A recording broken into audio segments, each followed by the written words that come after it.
ओम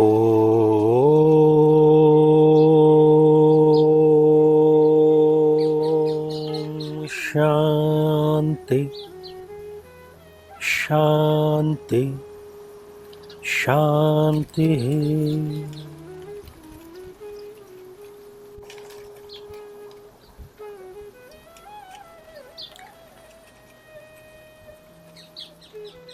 साथियों, अभी 30 मई 2022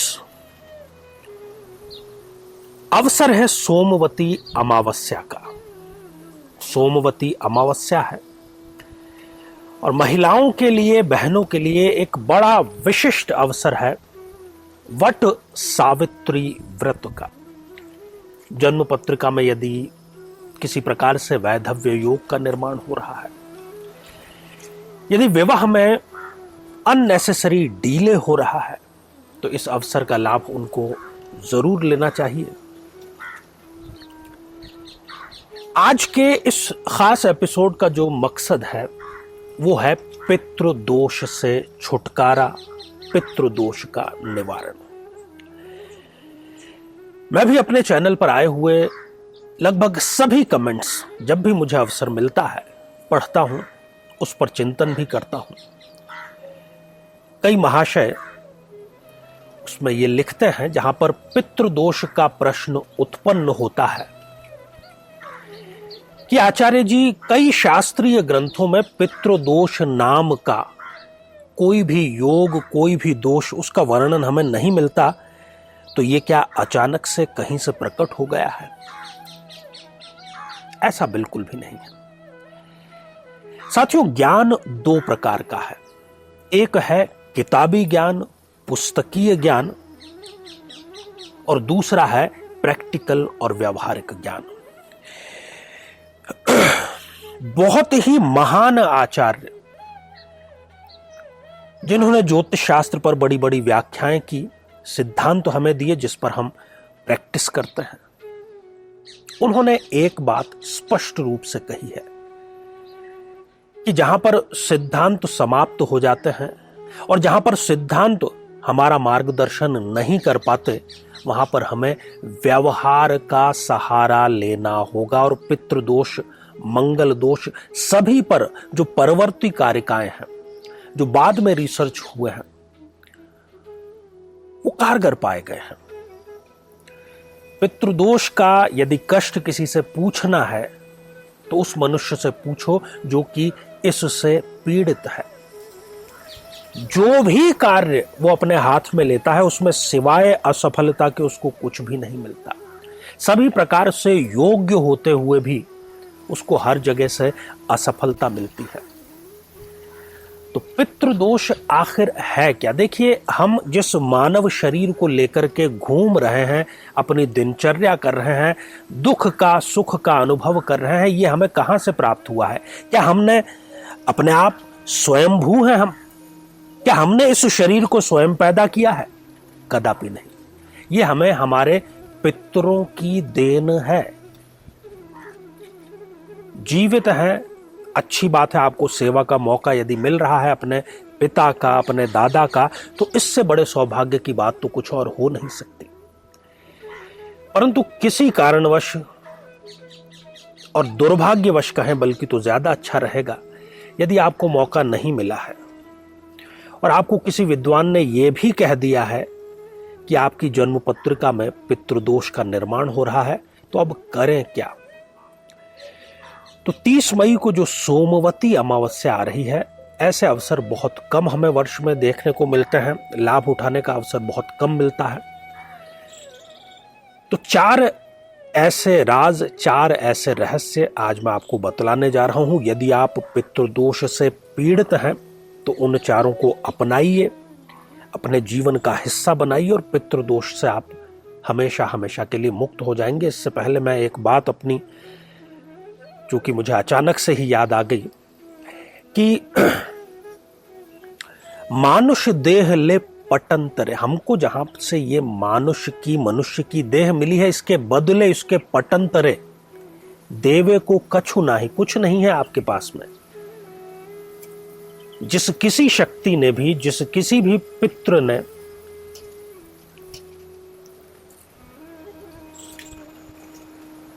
हमारे जो वंश का वृक्ष है उसको आज तक वर्तमान तक पहुंचाने का कार्य किया है, उसको सम्मानित करने का कार्य किया है। हमारी भी कुछ ड्यूटीज, कुछ दायित्व उनके प्रति बनते हैं।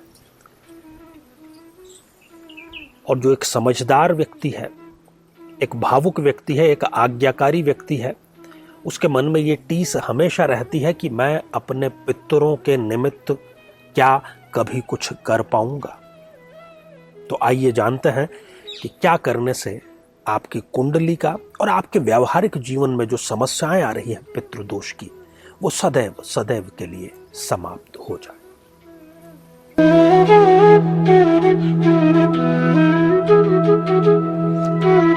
मेरे बहुत ही प्रिय और बेहद सम्मानित साथियों, हृदय की असीम गहराइयों से अभिनंदन, बहुत बहुत हार्दिक स्वागत। साथियों, जिन 4 कार्यों का उल्लेख आज मैं करने जा रहा हूं पितृदोष से निवारण के लिए, वो चमत्कारिक तो हैं ही, शीघ्र फलदायी तो हैं ही, और यदि किसी कारणवश इस अमावस्या जो कि 30 मई को आने को है आप कर पाने की स्थिति में नहीं है, तो 6 ऐसे माह हैं, उन माह की किसी भी अमावस्या से आप इसको प्रारंभ कर सकते हैं। आषाढ़, श्रावण, भाद्रपद, आश्विन, कार्तिक और मार्गशीर्ष। और ये माह भी अब आने को ही है, तो बहुत ज्यादा इंतजार आपको उसके लिए नहीं करना है। तो इस अमावस्या से जो सबसे पहला कार्य आपको करना है वो है संध्या काल में दक्षिण मुखी होकर के गौ माता के घी का एक दिया, और यदि वो आपको उपलब्ध नहीं है तो एक साधारण सी अगरबत्ती आप प्रज्वलित करें, प्रणाम करें पितरों को। उनकी सेवा न कर पाने के लिए या जितनी सेवा आपको करनी चाहिए थी न कर पाने के लिए अपनी प्रत्यक्ष या अप्रत्यक्ष किसी भी भूल के लिए क्षमा प्रार्थना करें। रोजाना संध्या काल में यह कार्य आपको करना है। दूसरा कार्य, अमावस्या से ही प्रारंभ करके कबूतरों को, हालांकि यदि आप पक्षियों को भी दाना देंगे तब भी ठीक है, परंतु कबूतरों को दाना देना शास्त्र सम्मत कहा गया है, खास तौर पर पितृ से संबंधित किसी भी पीड़ा में। तो ये दूसरा कार्य होगा। साथियों, तीसरा और बड़ा ही महत्वपूर्ण कार्य है कि यदि आप कम से कम वर्ष में एक बार ही सही